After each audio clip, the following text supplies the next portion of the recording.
this wider perspective, so much of what we do to each other must have the rest of creation shaking their heads in disbelief. The fact is that someone born in the United States is not more special than someone born in Mexico. Someone born in London is not more special than someone born in Liverpool. Someone who is white is not more special than someone who is black. They're just vehicles for the consciousness to experience. If you go down to the seashore and you pick up a droplet of water in your hand, how can anyone say that that droplet is any more or less special than all the other billions and trillions of droplets you see in the ocean before you?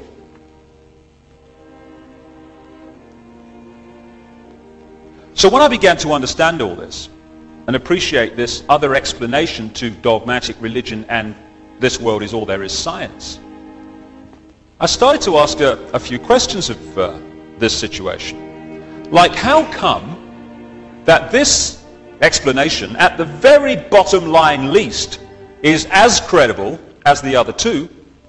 How come the other two get guaranteed airtime, often no questions asked, here's your airtime, say what you like, and the alternative to both of them is ridiculed, condemned, or suppressed by reflex action? The answer that I came up with was that clearly some people don't want the public to have access to this information. But who and what and why? And I began to ask other questions. Like, I don't know about you, but I've met a lot of people in my life, and I can't, to my knowledge, recall anyone who wanted a war, who had any interest in wars, who felt that wars were anything but horrific and to be avoided. So I thought, how come the world's been awash with wars throughout the century? Who's behind them? Or what? Or why? Then I kind of looked at this economic system that controls the world. An economic system that is so sane that the more successful it is in its own terms, the quicker it destroys the planet. It's the perfect environmental and human assassin. It insists every year that we take more from the earth even quicker, turn it into even more things, sell even more things, consume even more things, throw away even more things, to worship the real God of the modern world, economic growth.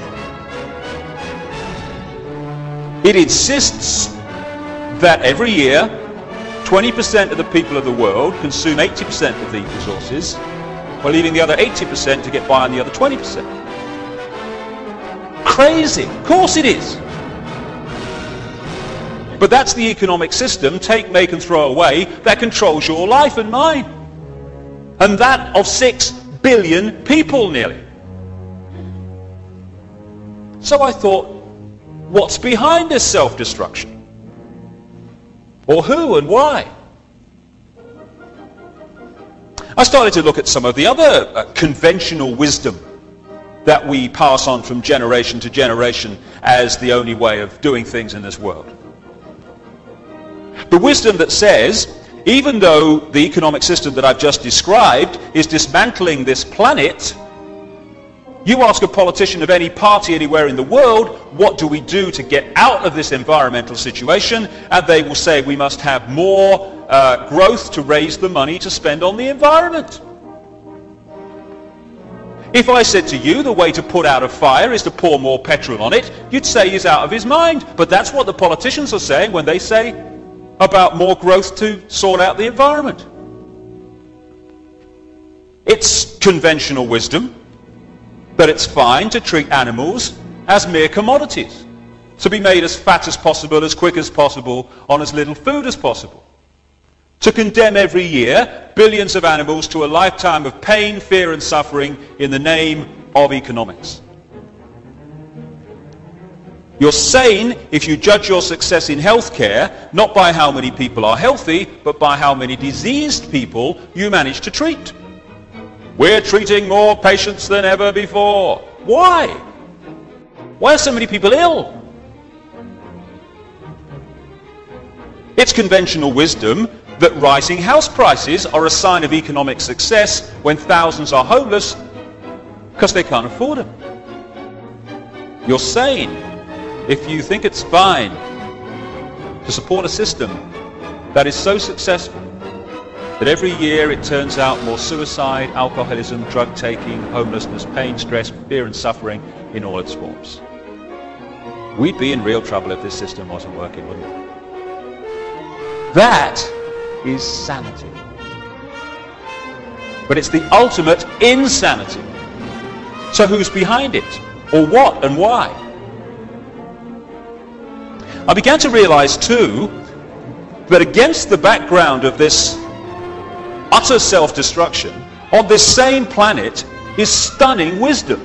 And I began to see also that there is a great difference between cleverness and wisdom. They're not the same thing. This system's very clever, but it isn't very wise, and it's the lack of wisdom that is the problem. And I began to see that what we call wisdom is often not found in this state-of-the-art letters after their name system. It's actually found in the native peoples that this system would see as backward. Piece of Native American wisdom, what have become known as American Indians. When you have cut down the last tree and poisoned the last river, you will know that you cannot eat money. That's wisdom. And there's another piece of very famous American Indian wisdom. In 1854, the American government made an offer for Indian land. And under the system that I've been talking about and the attitudes and the values that are indoctrinated into us, what should have happened is this chief should have said, right, well, I'm on a winner here because it's a seller's market. I never put it on the market, therefore I'm in the driving seat. So what I'll do is duck and weave and I'll crack on. I don't want to sell, get them to push up the price, and at the moment that I think they're going to pull out, I'll put out my hand and say, you've convinced me. And people will think, oh, what a great businessman he is, that chief. Fantastic. Be something in the city, he will. But there's another value system on this planet also. A value system that said this in terms of this chief. How can you buy or sell the sky? We do not own the freshness of the air or the sparkle on the water. How then can you buy them from us?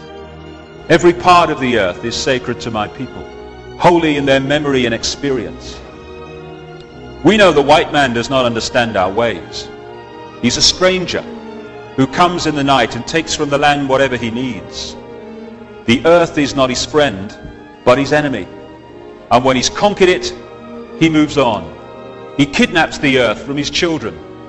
His appetite will devour the earth and leave behind a desert. If the beasts were gone, we would die from a great loneliness of the spirit. For whatever befalls the earth, befalls the children of the earth. It's sobering to think that those words were spoken in 1854, when you look what has happened since.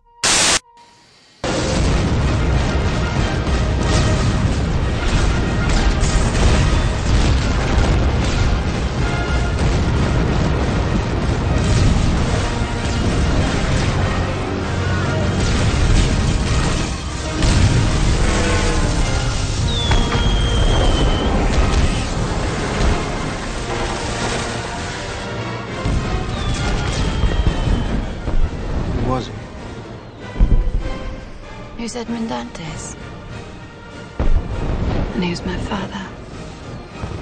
And my mother? My brother?